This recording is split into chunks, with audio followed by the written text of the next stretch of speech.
Hi, this is Dennis Murray, and I'm speaking to you from the Greystone building.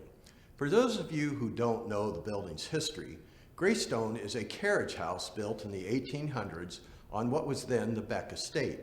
The estate was later purchased by the Marist brothers in 1908 to be used as their novitiate. In the 1860s, horses were kept on the first floor, carriages on the second floor, and the third floor, where my office is located, was a hayloft. I like to tell my colleagues in American higher education that I think I'm the only college or university president with a hayloft for an office. But it's a beautiful space and it has great views of the Hudson River. As some of you might remember, Greystone also served as Marist's only library for many years. It became the inspiration also for the college's architectural palette of gray stone and red brick. Today, it's my pleasure to send out a special greeting to all Marist alumni. As you can imagine, we're disappointed that we can't host you on campus for homecoming and reunion weekend. It's such a time-honored tradition here at the college with great events like football games, family picnics, and of course the class celebrations and dinners. Speaking of reunions, let me congratulate our classes ending in 0s and 5s. Even though we can't celebrate with you in person, it doesn't diminish the significance of this milestone or our gratitude for the support that you've provided Marist over the years.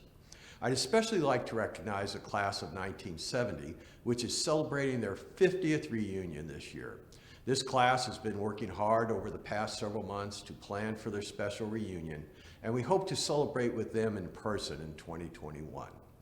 This year, instead of our traditional on-campus events, we've scheduled some entertaining virtual events that we hope you'll enjoy. You can find more details on the alumni website and in the comments below. Marist has an incredibly strong sense of community, but this year it's been a challenge like no other. In my 40 years as president of Marist, I've never encountered such a complex operating environment.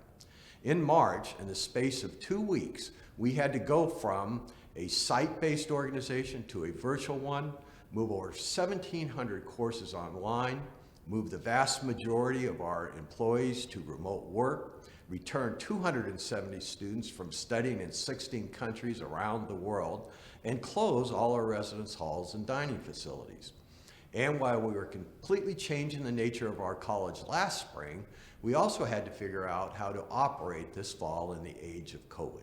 This monumental task affected every aspect of campus life: how we deliver education, how we feed and house students, how students participate in extracurricular activities, and how to handle athletes after the NCAA canceled fall sports. At the same time, we had to meet state and federal requirements for wearing a face mask, social distancing, COVID testing, contact tracing, isolating those with the disease, and quarantining those who came in contact with it. And on top of operating in a totally new environment, we had to recruit this year's freshman class, even though they weren't allowed to have visits on campus. All of our planning has been guided by 4 principles. First and foremost, ensuring safety and well-being of all the members of the Marist community. Planning based on sound medical advice and study of best practices around the world. A realization that the student experience will be different, but it still can be high quality, and shared responsibility for the health and safety of our community. 5 weeks into the semester, I can report that we're doing extremely well and better than most colleges and universities in the country. The vast majority of our students are following the rules, and those who aren't have been sent home for the semester.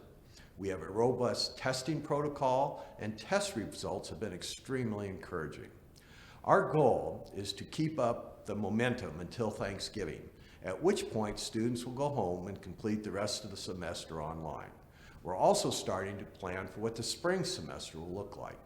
Despite the challenges, I'm confident that Marist will make it through this corona fog.